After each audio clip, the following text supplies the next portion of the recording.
guys, Katie here from Equestrian Movement, doing a Training Thursday live. It's our first one since our Ride with Heart workshop, so we're getting stuck back into our weekly trainings.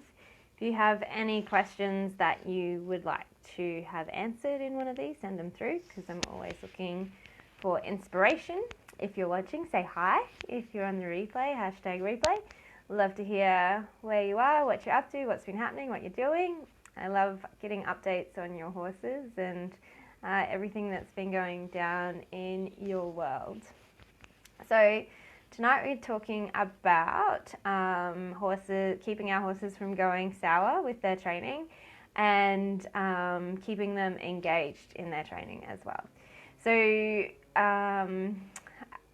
I think that you guys would understand what I mean by a horse that's sour on its training. If you're not sure what it means, if it's an Australian term, let me know. But basically, it's when you get lots of no's from your horse and they're very reluctant and resistant and not participating in their training.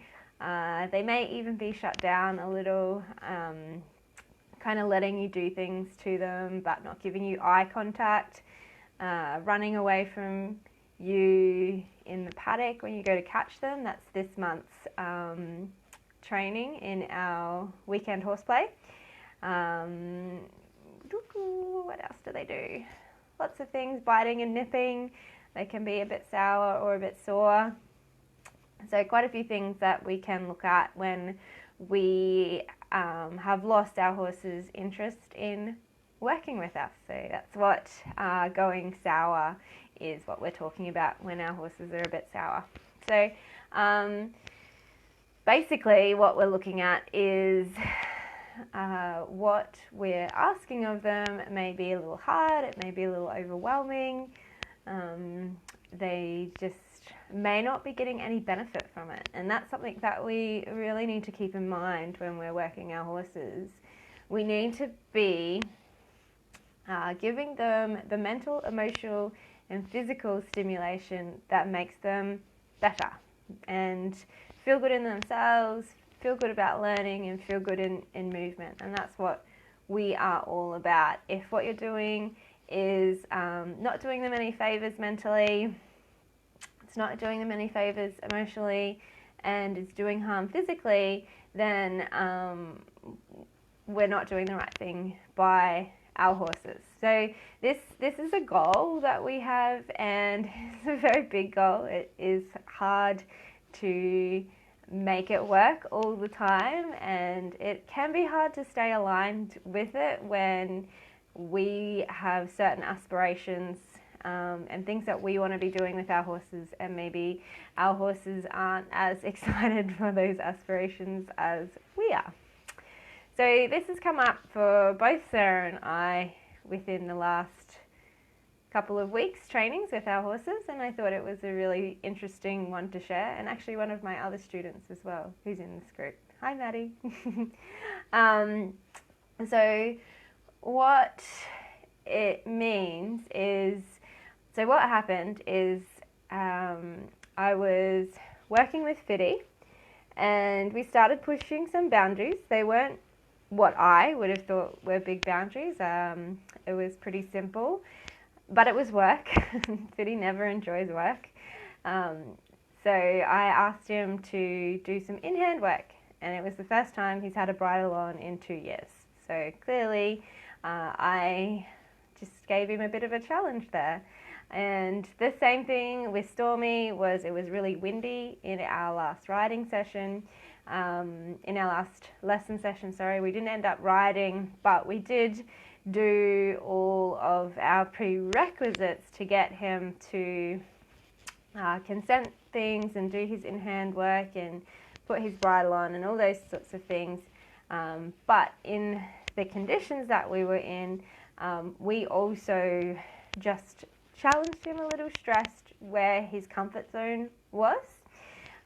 So in both those situations, the horses participated actively in it, looking for the reward, looking for the release of pressure, consenting the exercises and whatnot.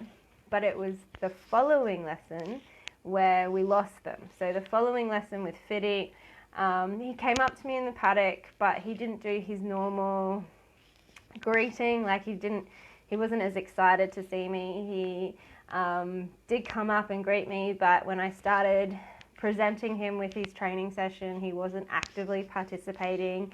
He wasn't, we do the choosing the brushes. He wasn't choosing the brushes. He wasn't looking for pats. He wasn't giving me any of his normal behaviours that he gives when he's actively interested in participating with the lesson for the day. And the same thing was for Stormy, is that Stormy, we've done a lot of work with consent. That was the video that we shared in the group today on YouTube, where he was consenting the bridle. So we've done a lot of work with him, with getting him consenting his tack, so that we know that he's ready to be ridden. And the lesson after, we'd kind of just challenged his boundaries a little. He just was very reluctant to be there and be participating. He wasn't consenting things. He wasn't actively involved in his training. And so basically what had happened is we just kind of tested our horses' coping skills, like how much we could ask of them within a training session, and they did very well within the training session, but we lost a bit of our rapport with our horses, a little bit of that connection by pushing those boundaries. And so it meant that the follow-up training session, they weren't as with us as I expect horses to be.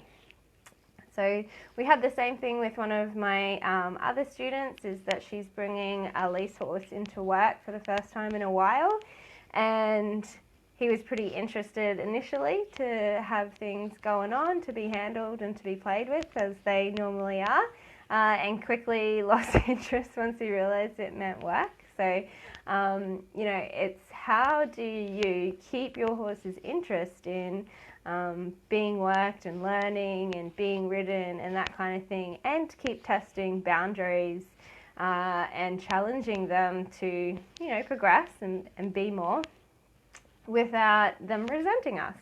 The, legitimate question that we need to be asking of ourselves and our horses. So it's always really important that if we do get to this point with our horses and we lose them a little bit, we always circle back around with that reconnection and focus on the relaxation with us, focus on that connection and that they want to be with us, and get them enjoying our company again. And then when we move on to asking things of them, adjusting our goalposts. So if you've lost your horse and they've gone a bit sour on your work and they're not actively participating in what you're doing, don't have the same goalposts that you finished on with the last session. And this can be a big hurdle for us to get our own heads around, is because quite often we will come into each training session expecting it to be better than the last, and we want to see progress every single time we work with our horses. But that's not what our horses want from us. They want us to be there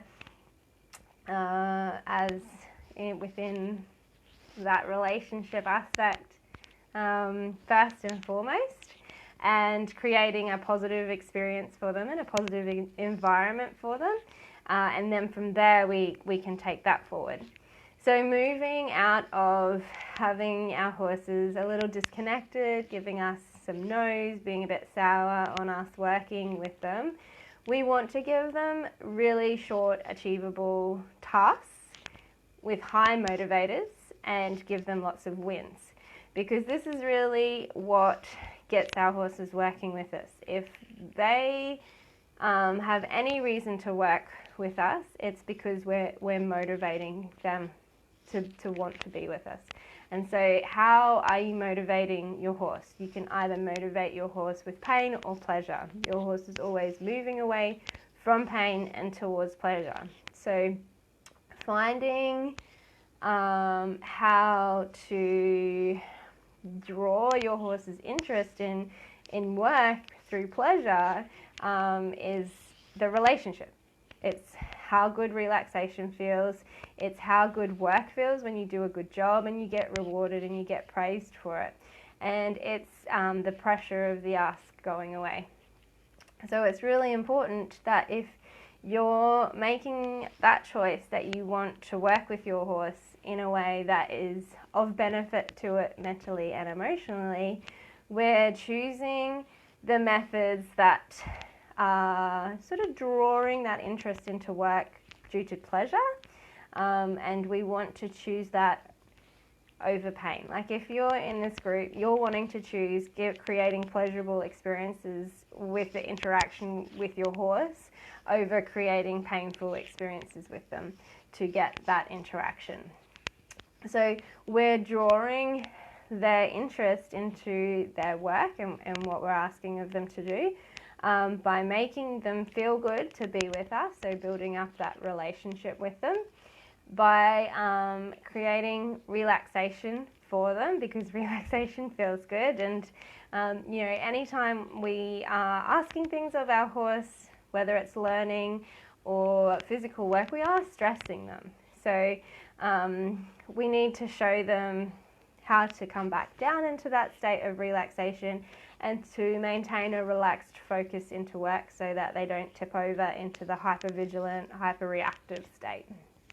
And then how do we structure our training session to give them wins and make those wins feel good for them? So giving them their sense of achievement through reward, and your rewards are your emotional motivators that we talk about in the Stronger Bond workshop, or we talk about treats as well, but we can use lots of other connection style emotional motivators as well.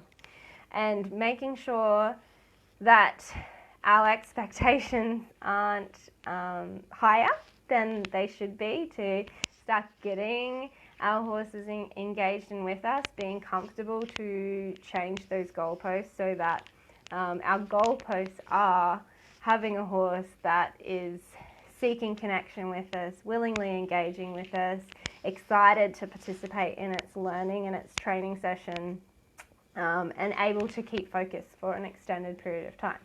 So that's what our goal is. It is a big goal, and we have to keep that front of mind when we try and start working towards our other goals. So, if you've got a big goal of cantering along a beach or going to a competition or hiking the snowy mountains with your horse, something like that, then it can be hard to come back around and make sure that our horse is still with us in the tasks that lead up to that goal, and we're not just pushing our horses. So it does mean that sometimes we have to come back, step back to our foundations, step back to our prerequisites, and get our horses engaged in their learning and willing and consenting and connecting, and then ask again. And so we kind of are trying to build that connection and that relationship and that relaxation into our task achievement. And so then we have one great big happy horse that wants to play with us. Ultimate goals, right, guys? If you have any questions or if you have a sour horse, let me know. I'd like to talk about it more. Otherwise, we will see you next week with another Training Thursday. Thanks for watching. Bye.